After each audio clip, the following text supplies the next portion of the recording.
Welcome to your deep dive. We're tackling video editing today. We're diving into this Think Media video, Beginner's Guide to Video Editing. Omar, the guy who made it, really breaks it down. And that's what we're here to do too, go even deeper, especially for those of you just starting out. Right. You know, I've always been fascinated by how you can take raw footage and, with editing, turn it into something captivating. And what I found really interesting about Omar's approach is how much he emphasizes getting organized from the beginning. Yeah, it's funny how often those foundational things people might overlook, are crucial for anything creative. Like, think about a chef, right? They have their mise en place, everything in its place. A little prep work makes a huge difference. Exactly. And here, that prep work means creating a project folder before even thinking about hitting record. Yeah. He suggests subfolders for everything. A-roll for your main footage, B-roll for those extra shots. Expert speaker, does this resonate with you?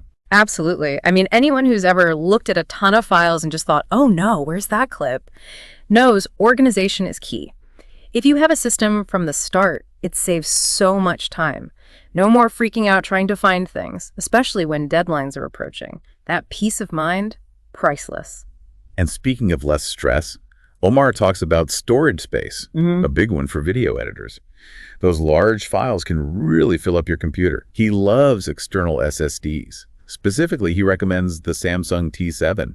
He's all about that speed and storage capacity. It's interesting to connect this back to the bigger picture. If you can outsource those technical parts, like storage, it frees you up to focus on what matters your story. And that expert touch can really elevate things. Totally. But let's say you're diving into editing yourself. Omar has this interesting technique. He starts editing at the end of the footage and works backward. It's definitely different. It seems counterintuitive, but he says it helps you find your strongest takes faster. What do you think? It's like you're reverse engineering your story, starting with the end in mind.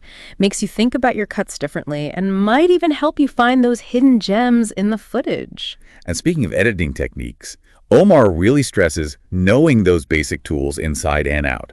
The splice or split tool for cutting clips, and that magnetic tool which automatically connects them after trimming. For me, it's those little efficiencies that make a big difference. It's like, imagine building a house, but you don't know how to use a hammer or saw. Those basic tools are your foundation. You've got to have them. Exactly. Now, onto something that can visually elevate any video, B-roll. Omar talks about sites like TechSmith Assets for stock footage. This is great for beginners who might not have their own B-roll library yet. You don't need a Hollywood budget to make your videos look amazing. Have you used stock footage in your work, expert speaker? All the time. Think of stock footage like spices in your kitchen. Used right, they can really elevate a dish, or in this case, your video. The key is choosing quality clips that fit the feel of your project. And it's all about creating a cohesive experience for the viewer. You don't want anything to feel out of place. Now, speaking of enhancing your narrative, let's talk about text.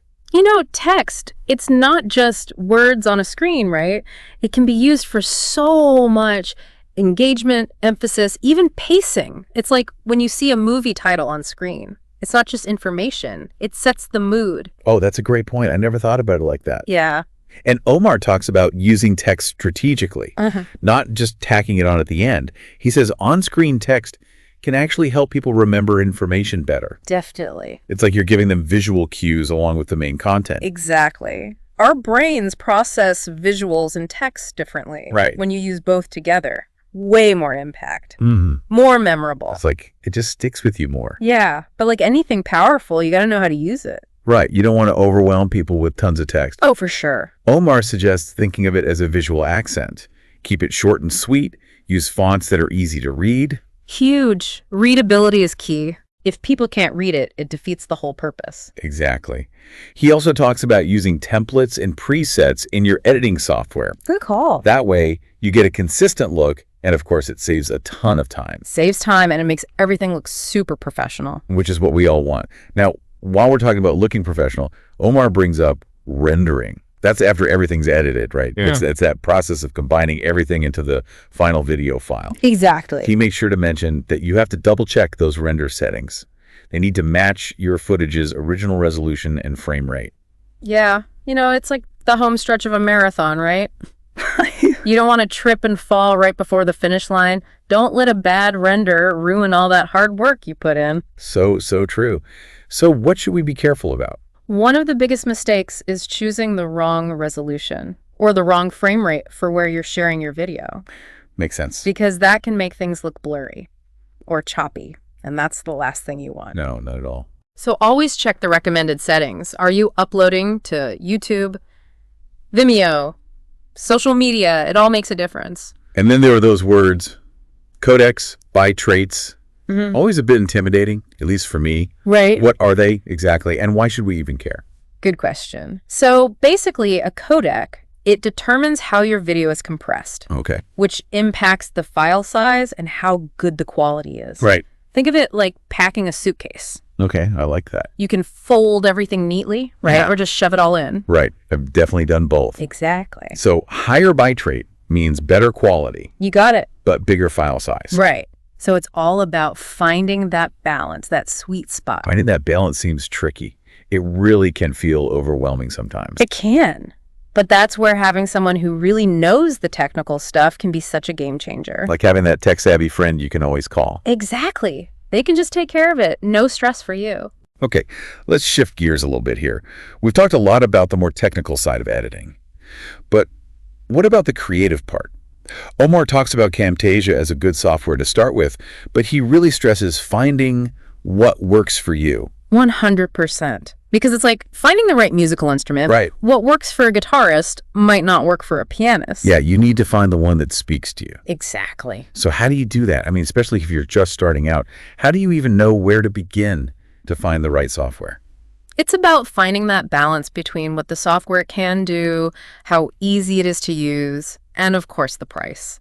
Some are more intuitive for beginners, others are for more professional editing. And you can always upgrade as you learn. Exactly. There's so much to discover. Oh, for sure. Now, as we're getting to the end of our deep dive, it really strikes me that video editing, it's a journey, like anything creative.